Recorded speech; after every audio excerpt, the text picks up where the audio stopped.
Welcome to the Sustaining Creativity Podcast. I'm your host, Mari Riesberg. Over the past several years, I've combined my degrees in acting and somatic psychology to share my sustaining creativity techniques with performers, and now I've decided to share it with a bigger audience that includes you. I believe we are all creative, and this podcast is all about that. I'll be interviewing people from all backgrounds, ages, and creativity experiences to share just how creative we all are.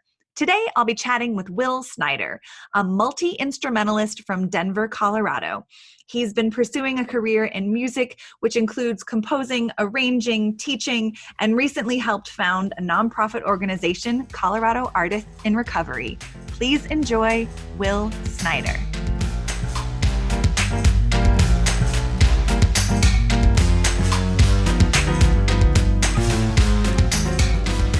Welcome to the Sustaining Creativity Podcast. I'm here today with Wil Snyder. He and I were introduced through mutual friends. Actually, we were introduced through Max Peterson, who is our sound engineer on this podcast. And Wil is here to chat about creativity, and I'm super excited to have you. Thanks so much for agreeing to chat with me today. Thanks for having me. I'm really glad to be here, grateful to be a part of the podcast, and happy to be of service. For those of you who don't know me, Are Wil. My name is Wil Snyder. I'm a multi-instrumentalist, but primarily a pianist in the Denver area. I record a lot of music for a lot of different bands. I compose for bands. I arrange for people. I recently started a charity in the recovery and music sector. We're currently writing a book called Speaking the Language of Music, and play a lot of music and teach a lot of music, you know, kind of a jack of all trades. I love being creative and love helping people with their creativity. So really happy to be here. Thanks for having me. Amazing. Well, thank you so much for being here. You are a human of many talents, it sounds like, and multi-instrumentalist. I'm envious. I wish I had stuck with all the instruments that I started to play as a child. Thanks, Mom. Yeah, exactly. Shout out to your mother. Excellent. Yeah. So, and you're in the Denver area. It's awesome. And your charity, which I know a little bit about, hopefully we can chat a little bit about it later. Totally. I look forward to hearing more about that. But let's just launch in around creativity. So what does it mean to you to be creative? You know, that's a very great question and kind of a Pandora's box, if you will. I mean, creativity is more of a mindset for me. And you can, so for example, you could be creative with like how you walk down the street. Like next time you walk down the street, try looking straight up, see what happens, you know, just little different things like that, and kind of incorporating those principles into all of my affairs, if you will. Is sort of what creativity means to me. It's an all-encompassing thing. It's something that I really try and commit to on a daily basis. My mental health is a three-pronged factor. If I do something for my spirit, my health, and my creativity every day, it's a pretty good day. And so it's whatever I want to do in the moment. It's a very present thing for me. It's about getting out of my own way and kind of serving creativity or music as a whole with whatever I'm going for, whether it be playing a piano or whacking a kazoo or seeing what a golf ball sounds like scratched and reversed sample, you know, whatever it is. So it's creativity means everything to me, to answer your question in yet another way. It's everything for me. So it's something I really don't really think about. It's just internalized over the course of time. And I'm really grateful that my teachers have gotten me there. So I want to be able to perpetuate that and give it back to the next lineage down the line. Yeah, that's awesome. I like your three-prong approach. I have to simplify. That's perfect. That's a great tip for other people to try in their own life. You know, how do you incorporate all of that? And the creativity piece, the spirituality piece, mental health, all of it, I think, helps us perpetuate creativity in our life when we're feeling good and we're feeling like we can engage with creativity. Like you said, walking down the street. Growing up, we used to call it freestyle walking. Oh, that's great. Yeah. There was something called parkour that got pretty popular. Oh, yeah. There. That's the extreme version of that, I It bet. is. It is absolutely the extreme version of freestyle walking, but But I like actually, it. now that I think about it, I think their definition of parkour is like getting from point A to point B in the most creative manner. I I think that's think what it is. I think you're correct with that. Yeah. Funny. But those are, yeah. Creativity can show up anywhere. I believe it can show up anywhere, doing anything. And it sounds like you also support that belief. Yeah, you know, a lot of people kind of have had a teacher or two in their experience or somebody in their life that I like to call them a drill sergeant. And it deters a lot of people from their creativity because they kind of associate it with stress or having to do a practice. No, it's a human thing. Everybody can do it. It's part of us. And it's more of a process about being gentle with yourself and self-discovery over the course of a period of time, rather than like, I want results right now. No, it's a progress and about it's a process about progress. Yeah. A lot of people that I've talked to have said it is the process. Creativity is the process, not the product. Exactly. So it's about like kind of getting that habit and that mindset and just kind of letting yourself develop naturally rather than kind of boxing yourself in and being like, I have to do my scales for 2 hours a day. And like, no, that burns a lot of people out. Now you're totally okay to do that, but you want to set yourself up very simply. And that's why I do it. I just want to do something for my creativity every day, whatever that means. How do you set yourself up for the mindset of creativity? That's a great question. You know, as I mentioned, I've struggled with a lot of mental health issues throughout the years. So when I wake up in the morning, fear is normally the first thing that comes into my mind. And it says that I'm not good enough or I shouldn't pursue my goal or it's never going to happen or et cetera, et cetera. So the beginning of the creative process for me is walking up that hill early in the morning. And again, it's not a have to do, it's a I get to do. And if I don't do it every day, that's okay. You know, I'm a human. And if I don't practice or I'm not creative one day, that doesn't mean that I'm not creative in general. It just means I had a day, you know, I was feeling some stuff. And so I like to get out of my own way early in the morning by getting my blood moving a little bit and then trying to either meditate or pray. And then get right into it. Because if I sit in bed or kind of sit around and think and not do anything, that's when the thought processes, the negative self-pity spirals kind of happen and it curtails my creativity for the day. So I want to start it off in the right direction and kind of give it just a little push, like a boat in a freaking lake or something, you know, and then just like watch it kind of gently go throughout the day rather than like turn the motor on like right, full steam ahead. Yeah, exactly. No, I like that. It's a great image of like gently sending it off. Gently. Keyword, Will, gentle. Gentle. That's good. It's important to be gentle with ourselves, especially in the morning and throughout the day. I imagine throughout your day, you may experience reverberations of morning. Oh, yeah. And then you have to kind of come back to that choice of choosing how you want to interact with the thoughts or the experience or the emotion in those moments. Yeah, for sure. Another thing that one of my friends, shout outs to Wes Hamill, who's another friend of ours in this sector. You know, he speaks in bumper stickers and they're always just so good. But what Wes always tells me is like we reset throughout the day and we're present in the moment when we do that. Similarly to when we're creating, we're kind of like a hollow bone and we're channeling through the spirit. So I have to get out of my own way and kind of like say, it's not my music that I'm creating. I'm just kind of like the tool and the channel that's going on here. So like I can't judge it or I can't condemn it. I can judge it. Sure. And like I can do that kind of thing. But that's honestly like throughout the day, that's how I get back into my creativity when those like moments arise where it's like, oh shit, I have this shit storm of the morning again. Right. You know, I have to remind myself that it ain't really about me. I'm just kind of like a channel and a hollow bone and I'll get out of my own way in that manner too. Yeah. Getting out of our own way. That can be challenging. And do you have any tricks that you use or tips that you use to get out of your own way? Oh yeah. I have an arsenal of stuff. I have a friend that, she's a life coach. And, I remember I was struggling with some trauma responses, that were preventing me from practicing. So she told me to get my ass up and shake my booty. Literally. I love Because it.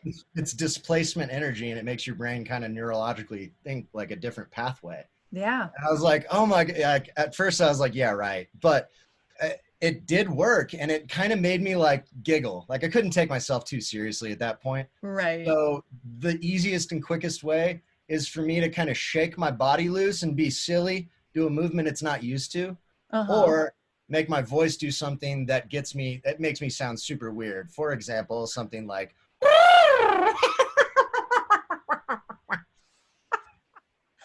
That's great. and then we both smiled, right? And now I'm like, oh, okay, that's cool. No, I like the, utilizing your body as a source to shake it up or get out of your own way and then come back to it, I think is amazing. As a somatic therapist, I'm a dance movement therapist. So I use the body all the time to support change and shift. So props to you for right on doing all that. It sounds like, some of these I would call like blocks, creative blocks or challenges with creativity. Do you have other things that you bump up against in terms of creativity? And like, what challenges you about creativity? Oh, great question. Yeah, most people think of the only hindrance to creativity being the block. But there's the other extreme as well, which is the obsession. Yeah.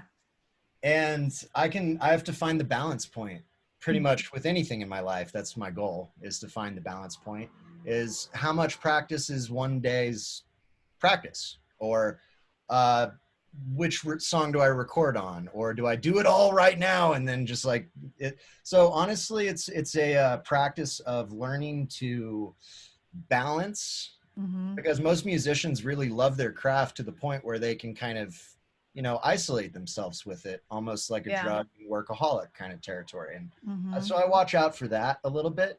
But the creative blocks, once you get through enough of them, how to get around those, and they become less of a block and more of just like a part of your practice. But for me, it's about, not making it about myself, because the more I practice, the better I get, just by definition. The more in touch and authentic I get with myself. But being a human, that also kind of, kicks my ego a little bit up into being a little bit inflated sometimes. And if I'm being honest, big shotism. And that's kind of, the full spectrum. Is being a musician is navigating the balance point between blocks and obsession, or navigating between I'm the worst thing on the world, or I'm God's, next thing since sliced bread kind of thing. Right. So for me, the most difficult thing for creativity is to remain in that relaxation and balanced mindset throughout the day, and being gentle with myself, because I know that you're an emotional person, you're doing emotional things, and you're judging, not condemning, your own work constantly. So like, you have to make sure to be gentle and find the balance of everything. Yeah. No, I like that. The great question balance again. between the imposter syndrome and the big shot syndrome. I like how you set that up. I think a lot of people can resonate with that and recognize that in themselves.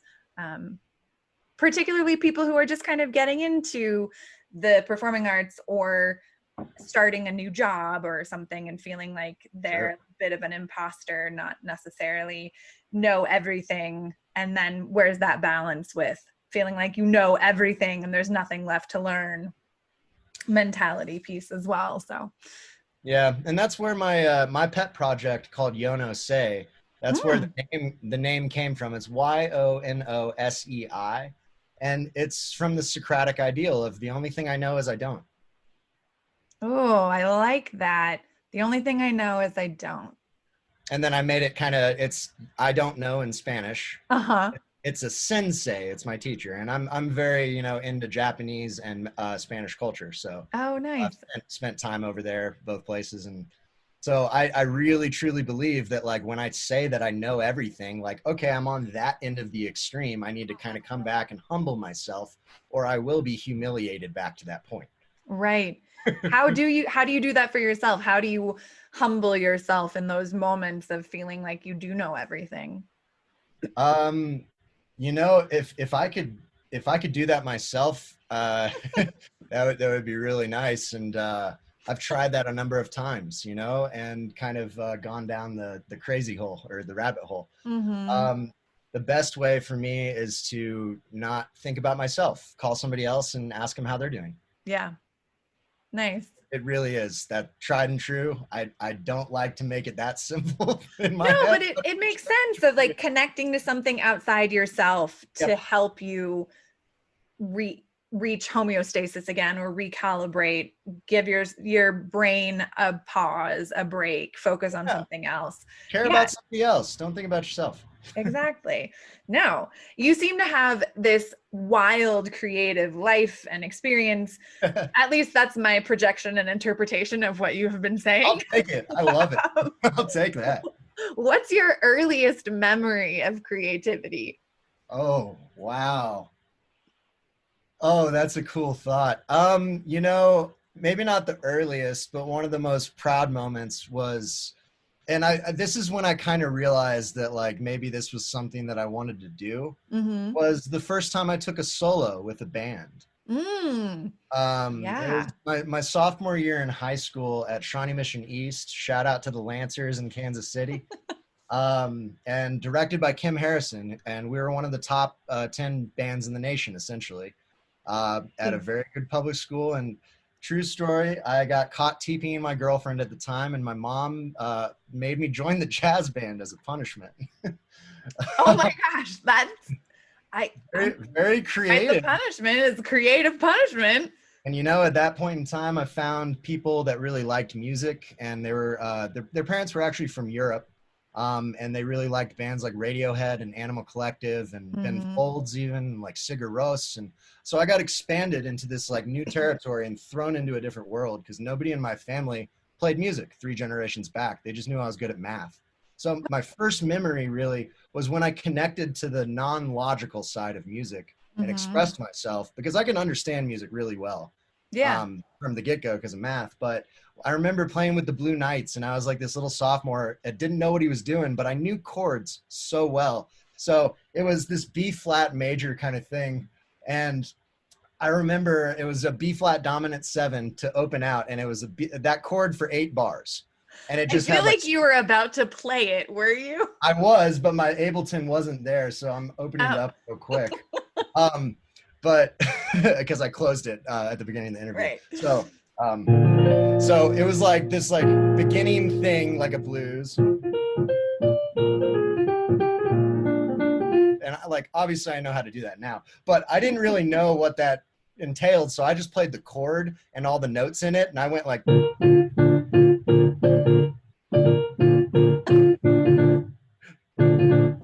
And then the director like was like, he stopped the band and he was like, do you know what you're doing over there? And I was like, yeah, man, that was like super fun. He was like, you don't just have to play the notes that are in the chord, because it showed the notes that were in the chord on the page. And I just remember that moment of being like, it opened a new world for me.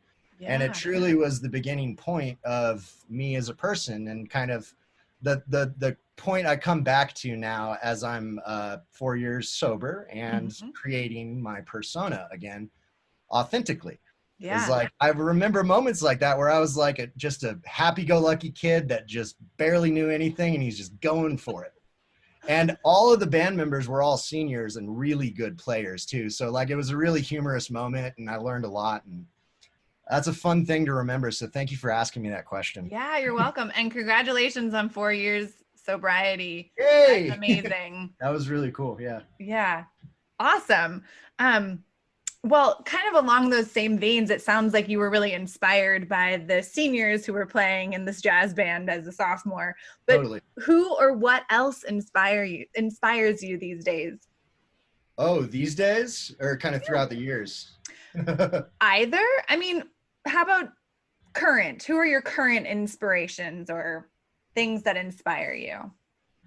Well, I have a lot of people in my near vicinity that inspire me first and foremost, both in the recovery realm and in the music realm. Oftentimes they cross over. Yeah.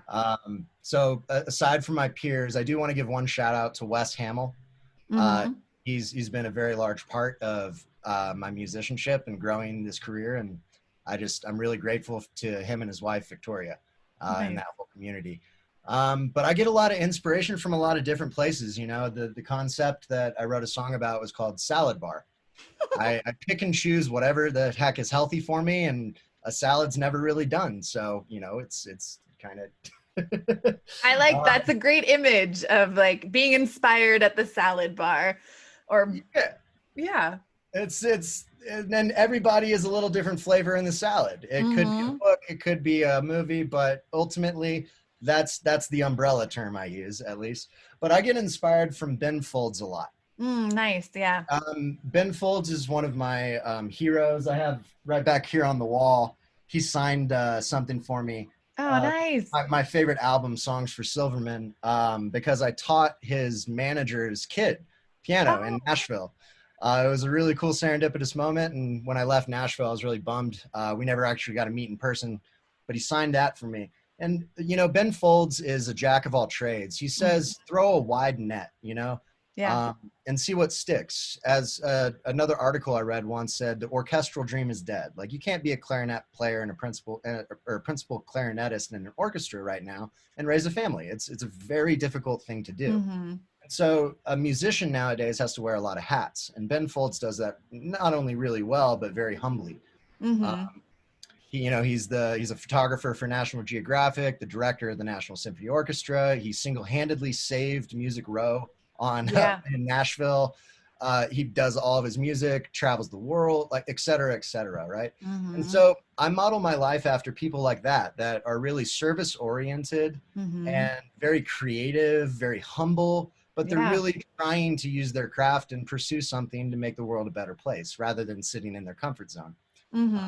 So Ben Folds and my buddy Wes are two of my biggest influences, but I have a ton of them. So yeah, I imagine you do. You seem like someone who is easily inspired by other people and things, and it could be the time of day or something very mundane that inspires you as well. You know me so well already. And we've just met. So yep. I mean, like, for example, earlier today, I'm just looking at my scissors right here behind the computer. I saw those scissors and it inspired me to correct one of my other songs just by thinking, oh, I needed to snip something. Like, just allowing that creativity to flow from every direction is really key. And the more you do it, the more it amplifies, and it just happens. I mean, it sounds to me like you also give yourself permission to really follow that creative idea. So if you are inspired by your scissors, that you're going to allow whatever that next thing, oh, I need to snip something in that song, I'm going to do that. Sure. You give yourself permission. And that's an incredible skill to have, to be able to follow whatever the idea is coming and take it into something bigger, or how it moves you or inspires you in that moment. Very much so. Well said. And yeah, that's me in a nutshell. I mean, I like the people I look up to are the ones that are really themselves and just pursue creativity. Two more people on that list probably belong: Frank Zappa and Salvador Dali. Ooh, nice. I don't know. I guess I associate with the weird eclectic bunch because, they're not the norm. But that's not why they do it. They're just authentically themselves. And those are the kind of people I gravitate towards and try and point my beacon or guiding light at. Yeah, it sounds like people who are really passionate about the things that they do speak to you and inspire you to show up in that way in your own life, living from your passion and doing things that bring you joy. Very much so. Well said. Nice. Excellent. So what's an everyday issue in your life that you've had to use creativity to solve? Technology. And it's something I help with my students through. It's funny. I was thinking about this yesterday. I used to have fights with technology, still do, just a little lesser extent, where something isn't plugged in correctly, or the right driver isn't downloaded, or you get it. Everybody's had some kind of issue like that on their computer. makes our lives so much easier and so much harder at the same time. But, you know, being able to sit through it and learn a lot of this technology has given me, it's lowered the default level of fear, because it is, Okay. you know, a lot of the problem with the creative process is we can't write it down as quickly as it's happening in our heads. So being able to record yourself on a phone or on a computer, better yet, and see it and do all of that stuff is really helpful. But I always come across at least like one technological issue, like at least a week, if not a day. And so it's about taking a deep breath, because I'll get like frustrated really quickly. And so I kind of take a pause and I'm like, okay, I've been through this now. I have tangible faith in this area that I can solve this thing. And I can trust that the technology will still be there when I freaking solve it finally. Like I won't have to do this 20 million times, maybe a few, who knows? But that's the biggest issue that I find for myself and for a lot of other people. The creativity comes naturally. It's judging ourselves and the technology that's the hard part, or condemning ourselves and technology that's the stymie between us and what we want to create. So if I could give a suggestion to anybody from a teacher's perspective, is if you can't do something, ask for help. You know, and that's what I've done to the people that really know what they're doing in audio production or engineering, because I've got a few great buddies. Shout outs to Alex Tyler and Evergroove Studio, Brad Smalling as well. They've helped me through some certain things. And I get a turn around now. And it was funny because I thought that like I'd never be able to do this and I'd always have to ask people to help me. And now all my students are asking me those same issues, and I get to walk them through it with grace and poise. And I'm like, oh, this is kind of cool. So push through the technology and just sit through it, you know? It's very rewarding on the other side too. Yeah, nice. Yeah, I'm hearing a lot of self-compassion that you use as well. That mindfulness, common humanity, aspects of self-compassion, that you've seen yourself in this position. It's happened before, it may happen again, and not judging it, just moving with it. So thank you. That warms my heart. Yeah, it's something I work on, you know, a lot in recovery is the self-love and compassion and service to others and just the music herself. So yeah, I'm glad that comes across. Absolutely. So I'm going to wrap us up a little bit, but what is your secret to creativity? Just do it. Just do it. I like it. Don't overthink it. Everybody has it. If you're telling yourself that you're not creative, you're lying, both to yourself and to everybody else. So get out of your own way and just do it. Whatever that looks like for you, that's great. Everybody is creative and everybody is musical, whether or not you want to believe it. You know, it is a thing that any human can develop, and I've seen it because I've taught it to people that have said that very phrase to me. Yeah. So my one thing is just do it. Sit down and put pen to paper. If you can always, you're always writing, right? You're always rewriting. So the hardest part, similar to just working out, is just start. Yeah, take the first step, the first note, the first whatever. Yeah, wonderful. Well, if people are interested in learning more about you or teaching the lessons you teach or your charity that you work with, how might they go about getting in touch with you? Oh, wonderful. So again, I'm Wil Snyder. My handle and brand is Are Wil. That's I space ARE space WIL, 1L. I chose that because it keeps me a little bit Rule 62 jokey. irewil.com or coloradoartistsinrecovery.org. CARE is the charity that I co-founded with Darren Valdez. We're starting our first class for anybody in recovery that wants to learn songwriting with Alex Tyler on Mondays, starting in May. So please reach out to me via my website. My phone and my email are on there. On social media, Instagram and Facebook, I am Are Wil. So please chime in. Do lots of live stream music, and I write and play for a lot of bands. So follow me, and I'd love to connect with you. Thanks again for having me so much. Thank you. It's been a true delight to get to chat about creativity. I feel like we could probably talk for hours and hours and hours I'm like, oh, it's over. I want to keep going. I know, exactly. But thank you so much. It's been a true pleasure.